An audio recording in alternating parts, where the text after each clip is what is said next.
దుర్గంపేట గ్రామము. ఎమ్మెల్యే గారు కాంగ్రెస్ పార్టీ నుంచి వెళ్ళి బలపరిచిన సర్పంచ్ అభ్యర్థిగా బలపరిచారు నన్ను. ఇంతకుముందు గత ప్రభుత్వంలో రేషన్ కార్డులు అనేది ఎవరికి కూడా ఇవ్వలేదు. కాంగ్రెస్ ప్రభుత్వం వచ్చాక రేషన్ కార్డులు కొత్తగా అందరికీ ఇవ్వడం జరిగినది. అలాగే సన్న బియ్యం ప్రతి పేదవారికి కుటుంబానికి సన్న బియ్యం పంపిణీ జరిపిస్తున్నారు. అలాగే పావలా వడ్డీ రుణాలు కూడా గత ప్రభుత్వంలో ఉన్నప్పుడు పావలా వడ్డీ రుణాలు అనేది అసలు ఇవ్వడం జరగలేదు. కాంగ్రెస్ పార్టీ ప్రభుత్వం వచ్చాక పావలా వడ్డీ రుణాలు కూడా అందుబాటులోకి వచ్చాయి. అలాగే ఇందిరమ్మ ఇండ్లు, గత ప్రభుత్వంలో ఇందిరమ్మ ఇండ్లు అనేది కూడా ఇప్పటి వరకు ఎవరికి ఇవ్వలేదు. కళ్ళబొల్లి మాటలతో చెప్పడం జరిగినది. ఇప్పుడు మన ప్రభుత్వం వచ్చాక, కాంగ్రెస్ పార్టీ ప్రభుత్వం వచ్చాక ఇందిరమ్మ ఇండ్లు కూడా పూర్తి స్థాయిలో పేదలందరికీ ఇవ్వడం జరుగుతుంది. అదేవిధంగా కళ్యాణ లక్ష్మి కానీ, షాదీ ముబారక్ కానీ ఉచిత కరెంటు, ప్రతి కుటుంబానికి 200 యూనిట్ల ఉచిత కరెంటు ఇవ్వడం కూడా జరుగుతుంది. అదేవిధంగా మహిళలకు ఫ్రీ బస్సు సౌకర్యం కూడా ఇవ్వడం జరుగుతుంది. అదేవిధంగా యువ వికాస్ కూడా ఇప్పుడు మార్చి లెక్కలు అయిపోయాక యువ వికాస్ కూడా ఇవ్వడం జరుగుతుంది. అలాగే అదేవిధంగా 100 రూపాయలు మహిళలకు పింఛన్ రూపకంగా కూడా ఇంటింటికి ఇవ్వడం జరుగుతుంది. 2000 నుంచి 4000 పెంచారు. 2 లక్షల రూపాయలు రైతులకు రుణమాఫీ కూడా ఇవ్వడం జరిగినది. 2000 నుంచి 4000 పెన్షన్, కొత్త పెన్షన్లు కూడా 2000 నుంచి 4000 వరకు ఇవ్వడం జరుగుతుంది. అదేవిధంగా కొత్త పింఛన్లు కూడా ఇంతకుముందు ఈ చనిపోయిన వితంతులకైనా కొత్త పింఛన్లు ఏజీ 55 సంవత్సరాలు దాటిన వారికైనా కొత్త పింఛన్లు కూడా ఇవ్వడం జరుగుతుంది.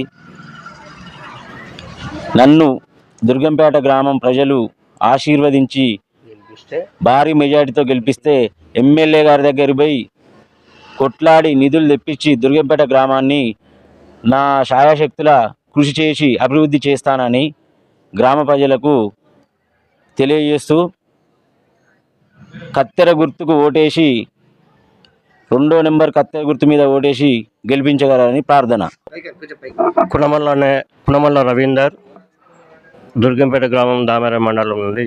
నేను మాజీ సర్పంచ్ ఈ యొక్క దుర్గంపేట గ్రామం 95 నుంచి 2001 వరకు చేయడం జరిగినది. అయితే అప్పటి నుంచి ఇప్పటివరకు కూడా మా యొక్క దుర్గంపేట గ్రామం లోపల మా యొక్క గ్రామ పంచాయతీ కొత్తగా ఏర్పాటు చేసుకున్న తదుపరి ప్రథమంగా నేను సర్పంచ్గా ఎన్నికయ్యాను. ఎన్నికైన తర్వాత కూడా కాంగ్రెస్ ప్రభుత్వంలో ఉన్నప్పుడు మరి కొండా సురేఖ గారి ఆధ్వర్యంలో ఎమ్మెల్యేగా ఉన్నప్పుడు మేము గ్రామ పంచాయతీ ప్రభుత్వ స్థలమును కొనుగోలు చేసుకొని గ్రామ పంచాయతీ బిల్డింగ్ శాంక్షన్ చేసుకొని బిల్డింగ్ నిర్మించుకోవడం జరిగినది. ఆ తదుపరి వాటర్ సప్లై లేక ఇళ్ళ వాటర్ లేక బావిల చుట్టూ తిరిగి మహిళలు నీళ్లు బిందెల నిండా ఎత్తుకొని వచ్చేటువంటి రోజుల్లో ఇంటింటికి నల్లా వేయించి బోర్ యొక్క సప్లై ద్వారా బోర్ వేయించి వాటర్ సప్లై ఇంటింటికి నల్లాలు వేయడం జరిగినది. ఆ తర్వాత వాటర్ ట్యాంక్ కూడా ప్రైవేట్ స్థలాన్ని కొనుగోలు చేసి ఆ యొక్క ట్యాంక్ నిర్మాణం కూడా చేయడం జరిగినది. అదేవిధంగా బుల్గా జంగాల కాలనీకి కమ్యూనిటీ హాల్ నిర్మించడం జరిగినది. మంచినీళ్ళ బావిని తవ్వించడం జరిగినది. అదేవిధంగా డ్రైనేజీలు, రోడ్లు వేయడం జరిగినది. అదే కాకుండా ఇప్పుడు కూడా ఆ తదుపరి మరి ఈ మధ్యకాలం లోపల ఏ అభివృద్ధి కార్యక్రమం శాశ్వత ప్రతిపాదిక చేయలేదని మనవి చేస్తున్నాము. ఇప్పుడు మళ్ళీ ఒక అవకాశము మాకు ఈ యొక్క శ్రీకాంత్ ద్వారా ఈ కత్తెర గుర్తు గెలిపించుకొని ఉన్నట్లయితే మేము ఇంకా మా యొక్క కాంగ్రెస్ ప్రభుత్వం ఏర్పడి కనీసం 2 సంవత్సరాల లోపల ఎన్ని అభివృద్ధి పనులు చేశామో మీకు తెలుసు. ఇది మహిళల అభివృద్ధి కోసం మహిళలు కోటీశ్వరు కావాలనే ఉద్దేశంతో మరి ముఖ్యమంత్రి పెద్దలు గౌరవనీయులు మరి ఎన్ని పథకాలు ప్రవేశపెడుతున్నారో మీకు అందరికీ తెలుసు. అందులో భాగంగా మహిళలకు ఉచిత బస్సు సౌకర్యము, మహిళలకు పావలా వడ్డీ రుణాలు ఇవ్వడం జరిగింది ఇప్పటికి 3 సార్లు. మళ్ళీ వడ్డీ లేని రుణాలు కూడా ఇప్పటికి మొన్న ఇవ్వడం జరిగినది. ఇంకా మన ప్రకాష్ రెడ్డి ఎమ్మెల్యే గారు మన ల్యాదలలో డైరీ ఫామ్ కూడా స్థాపించడం జరుగుతున్నది. అది ఒక్కొక్క వ్యక్తికి ప్రతి నెల మనకు 5,000 నుంచి 10,000 లబ్ధి అయ్యే అవకాశం ఉంటుంది.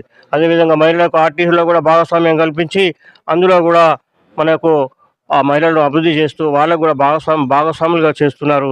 అందులో వచ్చేటువంటి అభివృద్ధిలో ఒక వచ్చిన లాభాల్లో వాటా కూడా మహిళా సంఘాలకు ద్వారా వేయడం జరుగుతుందని మనం చేస్తున్నాం.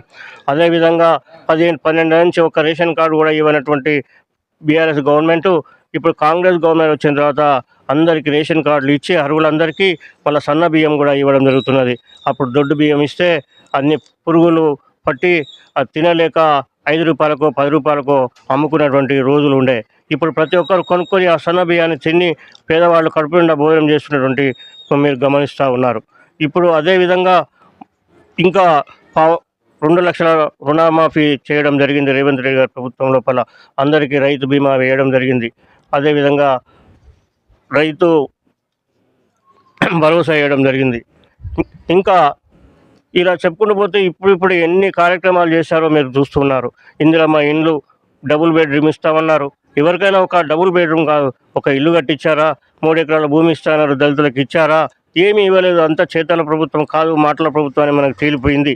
దయచేసి ఒకటి ఏంటంటే, ఈ యొక్క దాసు శ్రీకాంత్ గారిని మన కాంగ్రెస్ పార్టీ ప్రభుత్వం, కాంగ్రెస్ పార్టీ తరపు నుండి మన ఎమ్మెల్యే రేవూరి ప్రకాష్ రెడ్డి గారి ప్రతిపాదించినటువంటి దాసు శ్రీకాంత్ గారి యొక్క కత్తెర గుర్తుకు ఓటేసి గెలిపిస్తే మేము ఇంకా త్వరలో గెలిపించిన తర్వాత